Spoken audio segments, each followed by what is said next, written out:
কিন্তু শেষ পর্যন্ত তারা, যিনি এই সংগ্রামের নায়ক ছিলেন, তিনি বললেন এত দল কি দরকার, সব দল বাতিল, একটা দল করতে হবে। সেই দলটার নাম কি ছিল জানেন আপনারা?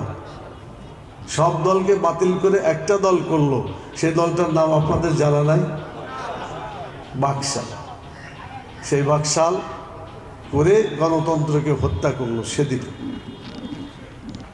দলীয় পত্রিকা রেখে কয়েকটা রেখে, 4টা সম্ভবত পত্রিকা ছিল, বাকি সকল পত্রিকাকে বাতিল করে দেওয়া হলো, নিষিদ্ধ করে দেওয়া হলো।